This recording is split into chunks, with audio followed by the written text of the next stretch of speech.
Have you ever found yourself just, frantically busy checking off tasks, only to realize at the end of the day that you haven't really moved the needle on what truly matters? Oh, absolutely. You're certainly not alone in that. Yeah, it's such a common trap in our, hyper-connected world, isn't it? Yeah. Confusing all that activity with actual accomplishment. Busy doesn't mean productive. Exactly. Yeah. So today we're diving deep into Chris Bailey's uh, groundbreaking work, The Productivity Project. A fantastic read. It really is. And it's not just, another book. It's the distilled wisdom from his huge year-long deep dive, which he famously called his Year of Productivity, or AYOP. Right, AYOP. Quite the undertaking. Totally. Bailey devoted an entire year to, rigorous self-experimentation, Yeah. devouring countless research papers, interviewing productivity gurus, all to answer one fundamental question. What actually makes us productive in a meaningful way? Beyond just the surface level stuff. Precisely.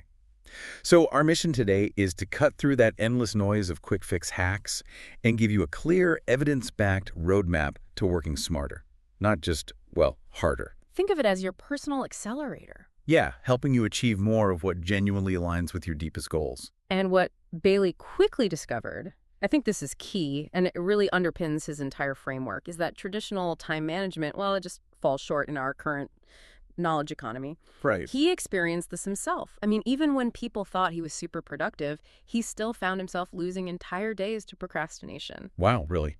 Even him? Yeah. His insight was that true productivity isn't just about managing the clock. It's more holistic. It balances three crucial interconnected ingredients: your time, your attention, and your energy. Time, attention, and energy. Okay. It's only when all three are optimized, working together, that you genuinely start to make significant progress. That idea of managing all three holistically, it sounds incredibly powerful, but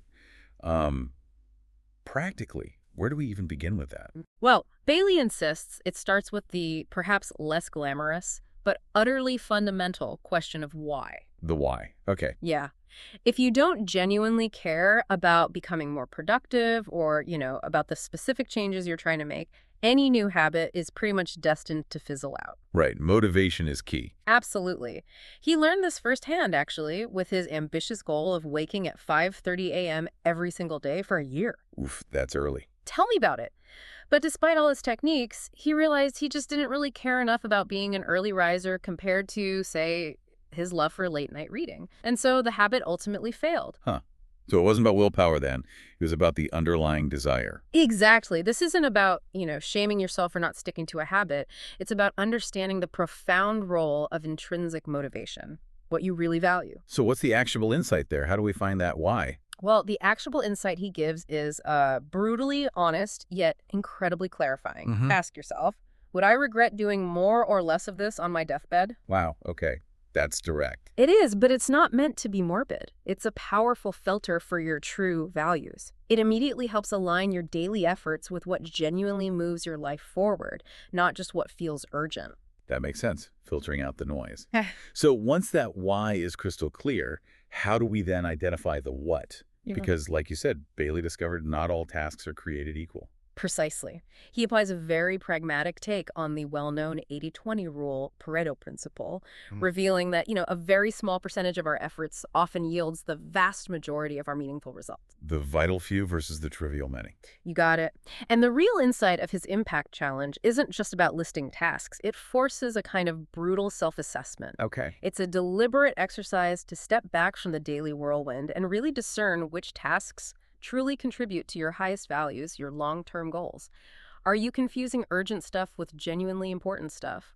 That's a constant battle. It is. So it pushes you beyond simple prioritization to understand what truly fuels your purpose.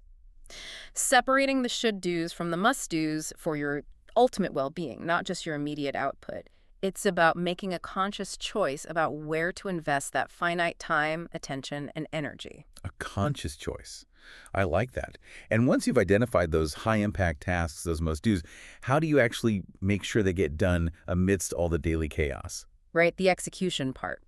Bailey offers a remarkably simple yet profoundly effective method. The rule of three. The rule of three. Okay, tell me more. At the start of each day, and he suggests doing it again at the beginning of each week, you consciously decide on the three most important things you want to accomplish. Just three? Only three. That sounds manageable. It is. You write them down, make them visible, and those become your laser focus for that period. And why 3? Is there magic in that number? Well, the power of 3 isn't arbitrary. Our brains apparently are incredibly adept at managing information in threes. Think about stories beginning, middle, end. Or even those military survival rules. Ah, right, like 3 minutes without air, 3 days without water. Exactly. It's a number that's substantial enough to feel meaningful. You're making real progress, yet it's small enough to remain top of mind without causing overwhelm. So it forces you to be selective. Crucially selective, yes. It makes you consciously decide what won't get done, which honestly is often just as important as deciding what will. That focus on deliberate choice also seems to extend to understanding our own unique rhythms, right? Bailey coined that term biological prime time, or BPT. BPT. He undertook this fascinating experiment, actually, tracking his energy levels hourly for 3 weeks. Hourly? Wow. Yeah, and he even cut out common stimulants like caffeine during that time to really pinpoint when his natural focus and energy peaked. Okay, so what's the takeaway for us? The takeaway is to identify your own BPT, those hours when you are naturally at your sharpest, most focused, most creative. And then guard that time fiercely. Exactly. Strategically schedule your highest impact, most demanding tasks, those rule of 3 items, maybe during those windows. This might mean adapting your work schedule if possible, or just being incredibly protective of those peak hours. It's about working with your natural biology rather than fighting against it. Working with your biology. Makes sense. So, okay, we've laid the groundwork with the why and the what and understanding our prime time. But now let's talk about the big one, the universal productivity killer. Procrastination. Yes, the beast we all wrestle with. We all fall prey to it, right. But Bailey really unpacks the intricate psychology behind why we avoid certain tasks. What's going on there? Exactly. He frames it as this fascinating internal tug of war. On one side, you've got your ancient limbic system, that part of the brain seeking immediate gratification, pushing you towards whatever feels good or less bad in the short term. The feel-good part. Right. And on the other side, you have your prefrontal cortex. That's the logical, long-term planner trying to keep you on track towards your goals. Procrastination, essentially, is often just our limbic system winning that battle. Bailey identifies 6 common procrastination triggers, things that make a task more likely to be put off. 6 triggers. What are they? Tasks that are boring, frustrating, difficult, unstructured or ambiguous, lacking personal meaning, or simply not intrinsically rewarding. Basically not fun. Oh boy, those triggers sound depressingly familiar. So how do we give our prefrontal cortex, our rational brain, a fighting chance? Good question.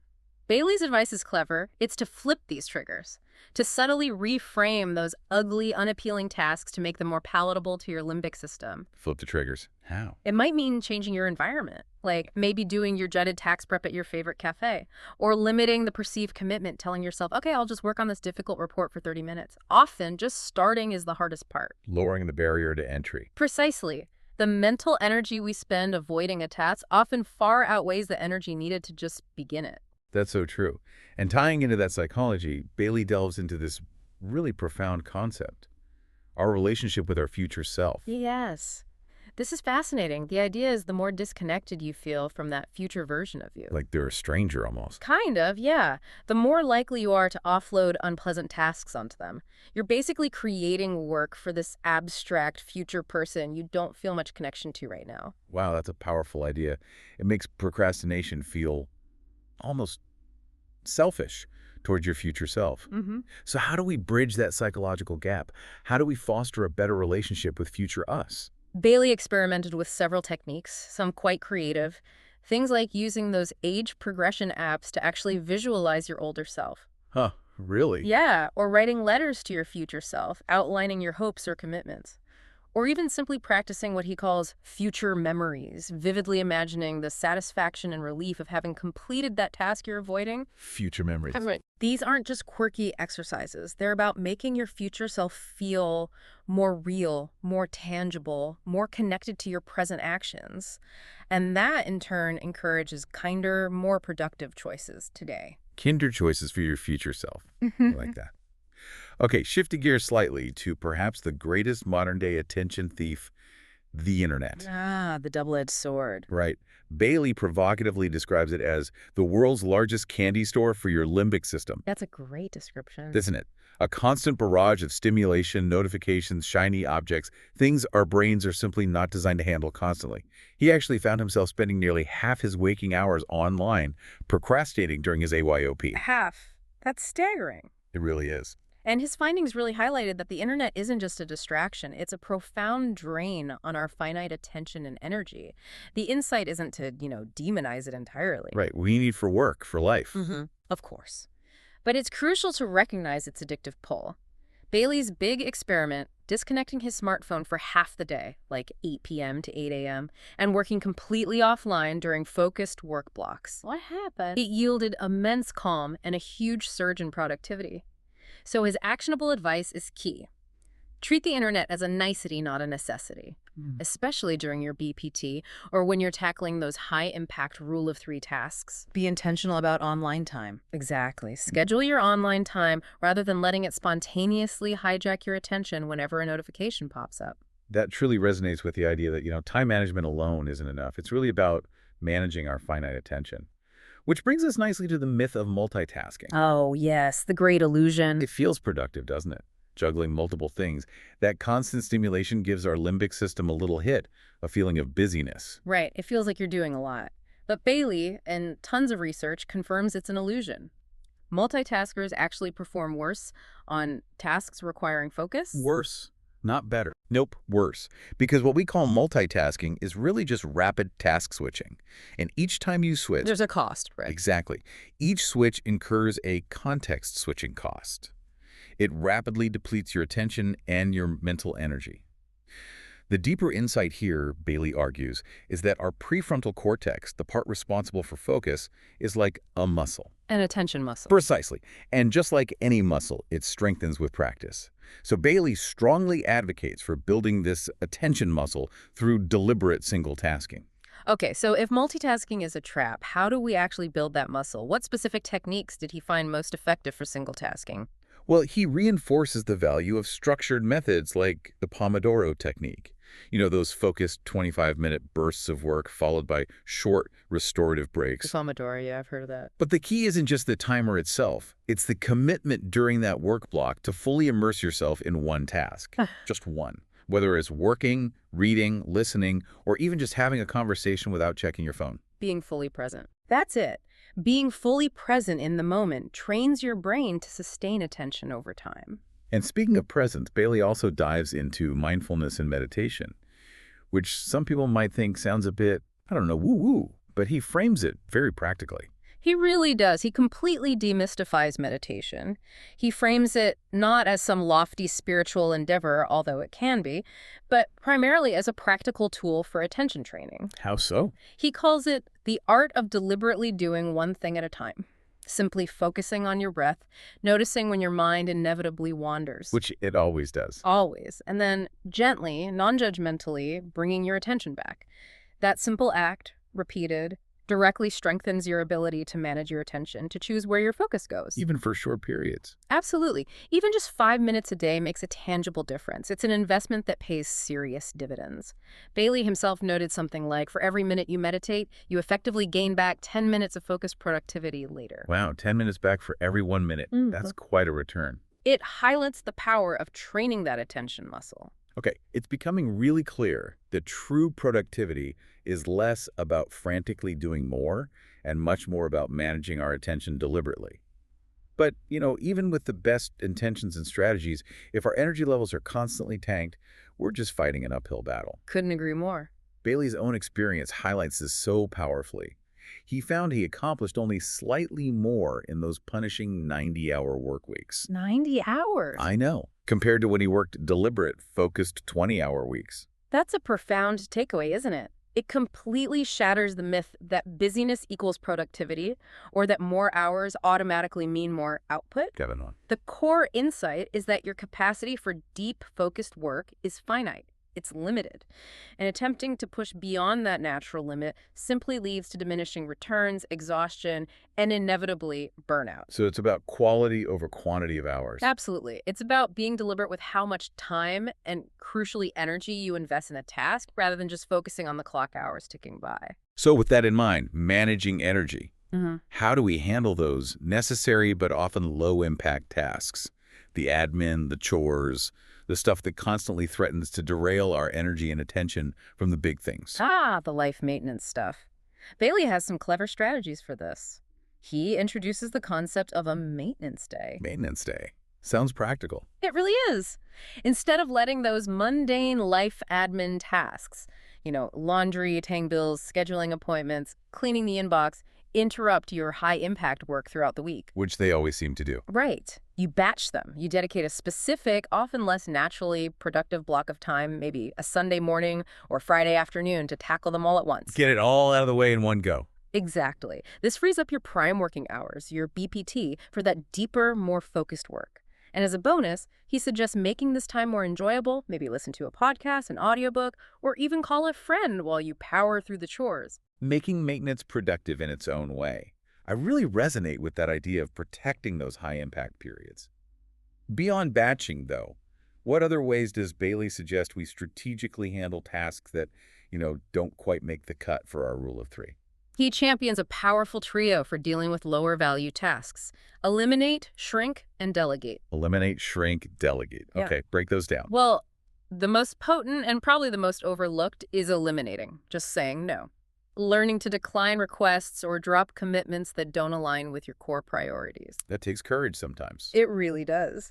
But think about highly successful companies like Apple, renowned for their extreme focus on just a few core products. Or a master musician like Yo-Yo Ma.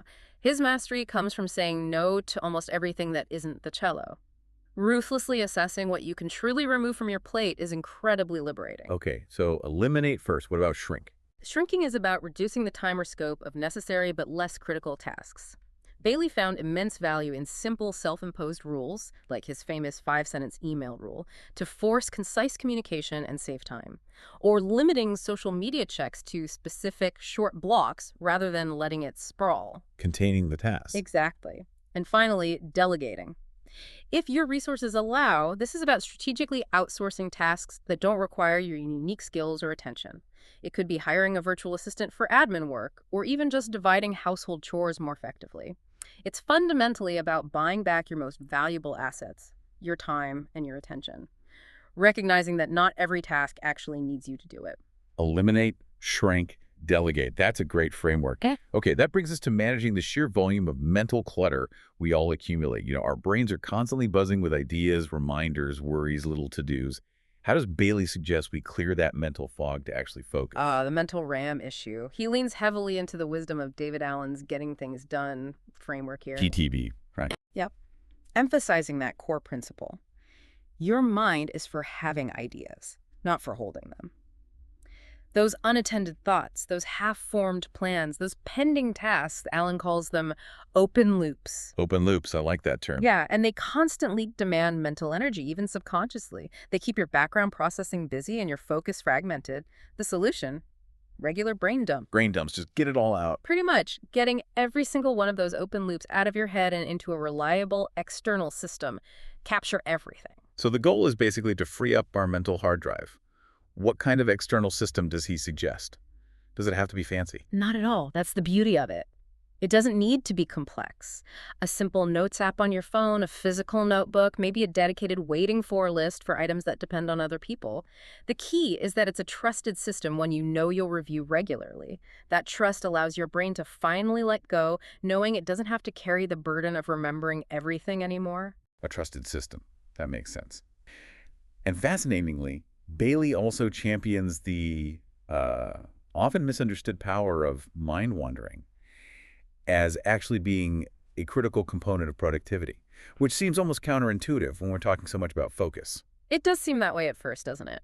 But it's a really profound insight based on neuroscience. Our brain operates in distinct modes.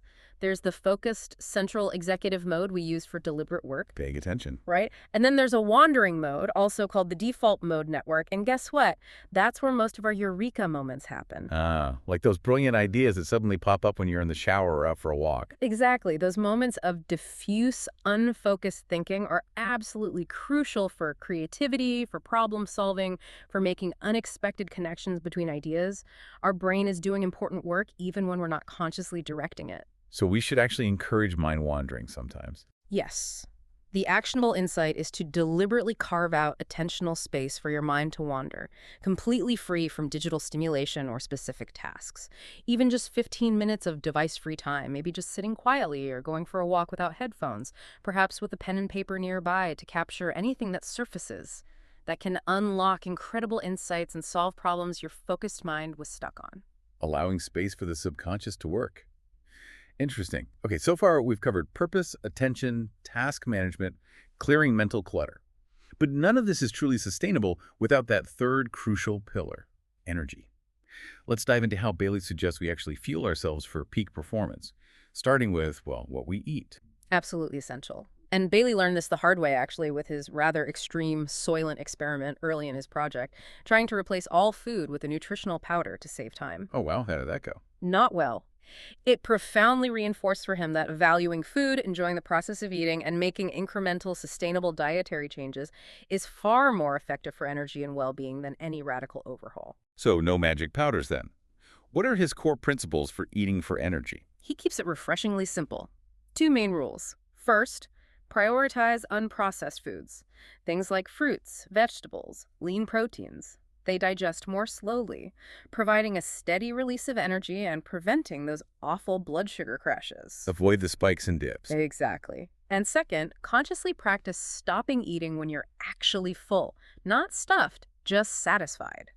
This mindful approach to food helps maintain consistent energy levels throughout your day rather than feeling sluggish after huge meals. Simple, but not always easy to follow. Okay, beyond food, what about hydration and the ever-present caffeine?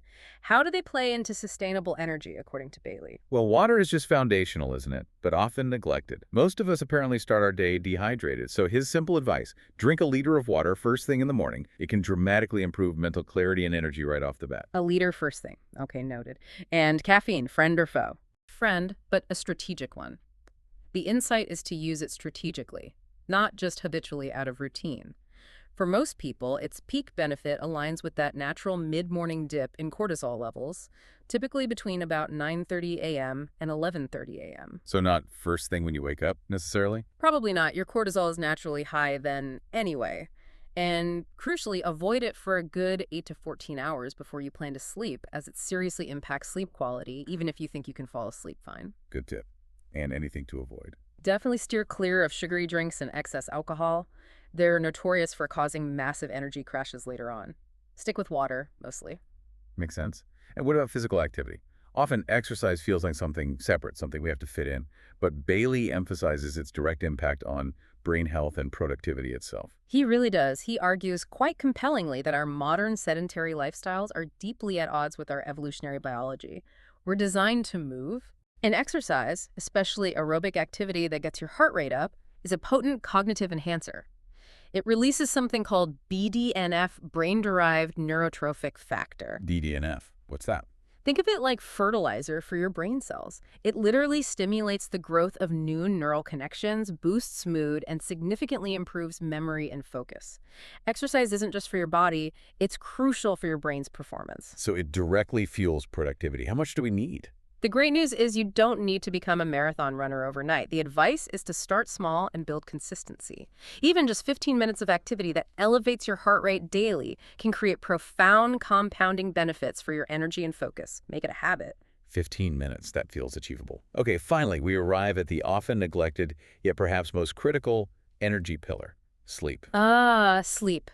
The unsung hero of productivity. Right. Bailey vividly describes the state of modern sleep deprivation as causing a profound cognitive toll. He stresses that losing just 1 hour of needed sleep can cost you at least 2 hours of productive focus time the next day. Wow, that's a significant cost. A 1-to-2 ratio, or even worse. Exactly. The impact is truly that severe, even if we don't always feel it acutely. So prioritizing consistent quality sleep isn't a luxury. It's absolutely non-negotiable for sustained productivity and well-being. What are his practical recommendations for getting better sleep? He emphasizes a few key things. First, establish a consistent bedtime ritual, something relaxing that signals to your body it's time to wind down. Second, avoid blue light from screens for 2-3 hours before bed. The dreaded blue light. Yes. It messes with melatonin production, so maybe use blue blocking glasses in the evening or install apps like f.lux on your devices to warm the screen color. And finally, ensure your sleeping environment is optimized. Cool, dark, and quiet. Cool, dark, and quiet. The sleep cave essentials. Pretty much. These habits, yeah, they require some discipline, but they yield immense returns in terms of daytime energy, focus, mood, and overall health. Okay, so pulling this all together, what does this all really mean? This whole deep dive into Chris Bailey's The Productivity Project, it feels like it shows us that true productivity isn't about that frantic hamster wheel of just doing more. Not at all. It's much more of a deliberate dance, isn't it? Between managing your time wisely, sharpening that finite attention, and actively fueling your energy. Beautifully put.